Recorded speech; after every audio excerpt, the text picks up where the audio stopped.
En la luminosa mañana de octubre.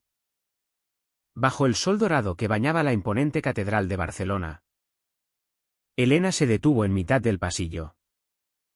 Su vestido de novia con encaje tradicional ondeando ligeramente mientras el mundo a su alrededor parecía desmoronarse. El aroma a flores frescas y el murmullo de los invitados de la alta sociedad catalana se congelaron en un silencio opresivo. Allí, en la puerta tallada de madera centenaria, un hombre harapiento, con barba gris desaliñada y ojos hundidos por años de sufrimiento, la miraba fijamente. Elena. ¿Eres tú?, balbuceó con voz ronca, como si el pasado hubiera regresado para clavarle un puñal en el pecho. Ella sintió un escalofrío, un nudo en la garganta que no era de miedo, sino de una rabia larvada que había estado esperando su momento para estallar. Elena provenía de una familia de abolengo en Barcelona. Los Morales, dueños de vastas propiedades inmobiliarias en el Eixample y con influencias en los círculos políticos de Cataluña. Su padre, Antonio Morales, era un magnate que había construido su imperio pisoteando a quien se interpusiera. Siempre con una sonrisa falsa en los labios y un contrato envenenado en la mano. Su madre, Carmen, una dama de sociedad que presidía galas benéficas pero ignoraba el dolor ajeno, había moldeado a Elena para que fuera la heredera perfecta, educada en colegios privados, graduada en medicina en la Universidad de Barcelona. ¿Y ahora? Cirujana pediátrica en el Hospital Clínic. Javier, su prometido, era un humilde profesor de historia en una escuela secundaria del barrio de Gracia. Un hombre de principios firmes que la había conquistado con su honestidad, lejos del brillo superficial de su mundo familiar. Habían planeado una boda de ensueño, la ceremonia en la catedral, seguida de una recepción en el lujoso Hotel Majestic, con invitados que incluían a políticos, empresarios y médicos prominentes. Elena había creído que este día sellaría su escape de las sombras del pasado. Pero el destino, caprichoso como un flamenco en la noche, tenía otros planes. Cuando el vagabundo entró tambaleándose, el guardia de seguridad, un corpulento hombre llamado Miguel, se acercó rápidamente para echarlo. Señor, esto es privado. Debe marcharse, dijo con tono autoritario. Pero Elena levantó la mano. Su voz temblando pero firme: espera. ¿Lo conozco? Los ojos de su padre se entrecerraron. Un destello de pánico cruzando su rostro impecable, mientras su madre se llevaba la mano al pecho, fingiendo un desmayo inminente. El hombre era el señor Ruiz, su antiguo profesor de primaria en una escuela pública de las afueras de Barcelona. Había sido él quien, años atrás, había visto en la niña rebelde y solitaria que era Elena un potencial que nadie más advertía. Ella había sido una alumna problemática, peleas en el patio, notas bajas, un hogar donde los padres priorizaban negocios sobre abrazos. Ruiz la había retenido después de clases, compartiendo bocadillos y lecciones de vida, convenciéndola de que valía más que el dinero de su familia. La inteligencia no se mide en euros. Elena. Se mide en el coraje para romper cadenas. Le decía con esa voz cálida que ahora sonaba quebrada. Gracias a él, ella había encontrado el camino hacia la medicina, hacia una vida con propósito. Pero un día, Ruiz desapareció. La escuela dijo que había renunciado por problemas personales. ¿Y Elena? Adolescente entonces. Lo buscó en vano. asumiendo que la vida lo había arrastrado lejos. Ahora, frente a él en su boda, Elena sintió el peso de la traición como un yugo invisible que se rompía. ¿Qué te ha pasado? ¿Señor Ruiz? Te busqué durante años, murmuró, ignorando los susurros de los invitados. Él la miró con ojos vidriosos, lágrimas surcando su rostro sucio. Tus padres. Ellos me destruyeron. Me acusaron falsamente de robo en la escuela. Usaron sus contactos para que me despidieran sin juicio. Perdí todo, mi trabajo, mi hogar, mi reputación. Viví en la calle, silenciado por el miedo, mientras ellos seguían con sus vidas de lujo. Elena giró la cabeza hacia sus padres, que ahora fingían preocupación pero no podían ocultar el sudor en sus frentes. Antonio Morales había visto en Ruiz una amenaza. El profesor alentaba a Elena a cuestionar el mundo corrupto de su padre, a rechazar los valores materialistas. Para silenciarlo, habían fabricado pruebas, sobornado a directivos. Todo bajo el amparo de la ley española que protege a los poderosos. La rabia, que había estado dormida como un volcán bajo el Mediterráneo, comenzó a bullir en el pecho de Elena. No era solo por Ruiz, era por las noches en que sus padres la ignoraban. Por las mentiras que habían tejido para controlarla. Por la IMLNG que ella había mantenido para preservar la armonía familiar. Papá. Mamá. ¿Es verdad? Preguntó con voz que cortaba el aire como un cuchillo.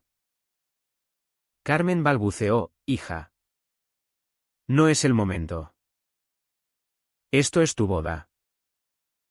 Pero Elena no cedió. El drama se intensificaba. Cada segundo estirándose como una cuerda a punto de romperse. Los invitados murmuraban. Teléfonos saliendo de bolsos para capturar el escándalo. Javier. Desde el altar. La miró con apoyo silencioso, sabiendo que su prometida no era de las que huían del conflicto. En ese momento de densa tensión, Elena tomó una decisión que pagaría con creces. Señor Ruiz. ¿Qué? Vas a ser testigo de cómo terminó esto. Ignorando las protestas de su padre, quien siseaba amenazas sobre desheredarla. Elena se volvió hacia la congregación. Este hombre no es un intruso. Es la víctima de la codicia de mi familia. Mis padres lo arruinaron para mantenerme atada a sus cadenas doradas. La revelación estalló como un trueno. Detalló cómo Antonio había usado su influencia en el ayuntamiento para falsificar documentos. Cómo Carmen había encubierto todo con donaciones a la escuela para comprar silencios. Ruiz. Con voz temblorosa. Agregó detalles, perdí a mi esposa en un accidente poco después, el estrés la mató. Y yo. Me hundí en la calle. Invisible para la sociedad que premia a los ricos. El caos se desató. Invitados se levantaron. Algunos horrorizados. Otros grabando para las redes sociales. Antonio Morales gritó, mentirosa. Esto es difamación. Pero Elena. Con calma gélida. Sacó su teléfono y mostró correos electrónicos que había descubierto meses atrás. Ocultos en el ordenador familiar. Eran pruebas irrefutables, sobornos. Falsificaciones. Todo violando las leyes españolas contra la corrupción y el acoso laboral. He guardado silencio demasiado tiempo. Por miedo a perderos. Pero el precio de esa lealtad ha sido mi alma. Dijo. Su voz rompiéndose por primera vez. Javier se acercó. Tomándola de la mano, Elena. Estoy contigo. Esto no es familia, es prisión. La ceremonia se transformó en un tribunal improvisado. Miguel. El guardia. Dudó pero no intervino. Reconociendo la verdad en los ojos de Ruiz. Carmen lloraba histéricamente. Su máscara de dama perfecta resquebrajándose. Antonio intentó huir. Pero Elena lo detuvo con palabras afiladas: pagaste para silenciarlo. Pero hoy pago yo con la verdad. Llamó a la policía desde el altar. Citando el Código Penal español sobre falsedad documental y coacciones. Los agentes llegaron en minutos, deteniendo a sus padres ante los flashes de los móviles. Los invitados, divididos entre lealtades, vieron cómo la boda se convertía en un escándalo nacional. Heredera denuncia a sus padres en plena ceremonia. Pero la venganza no fue dulce, fue amarga como el vino agrio. Elena sintió el vacío, la pérdida de su familia biológica. El estigma social que la perseguiría en Barcelona, donde las reputaciones se construyen en generaciones. Ruiz. Ahora limpio y vestido con ropa prestada por Javier. La abrazó: no quería esto para ti. Elena. Solo quería verte feliz. Ella respondió con lágrimas: la felicidad no viene de mentiras. Tú me enseñaste a luchar por la justicia.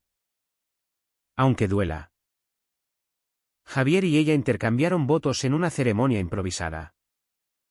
Con solo unos pocos invitados leales. Pero el peso de la traición empañaba cada palabra. En los meses siguientes, el proceso judicial fue un torbellino de drama. Antonio y Carmen, defendidos por abogados caros, intentaron contraatacar con demandas por difamación. Pero las pruebas eran abrumadoras. Elena testificó, reviviendo daños psicológicos, la ansiedad crónica por el abandono emocional. El silencio que la había hecho dudar de su valor. Ruiz, rehabilitado con ayuda de Elena, recuperó su licencia de enseñanza y demandó por daños, ganando una compensación que le permitió un modesto apartamento en el barrio gótico. Pero el precio fue alto: Elena perdió amistades. Su reputación en el hospital se tambaleó. Y las noches se llenaban de pesadillas sobre la traición. Años después, con un hijo en brazos, Elena reflexionaba en su hogar humilde con Javier. La venganza había liberado a Ruiz, pero la había marcado a ella con cicatrices invisibles. El silencio mata despacio, pero la verdad quema como fuego. Murmuraba. Había pagado con su paz interior. Pero en esa elección residía su redención, no como víctima, sino como sobreviviente que rompió el ciclo de la traición. La sociedad española, con su énfasis en la familia y la honra, la juzgó duramente. Pero Elena sabía que el verdadero honor estaba en enfrentar el dolor, no en ocultarlo. Y en ese bucle de daño y curación, encontró una libertad frágil, pero real.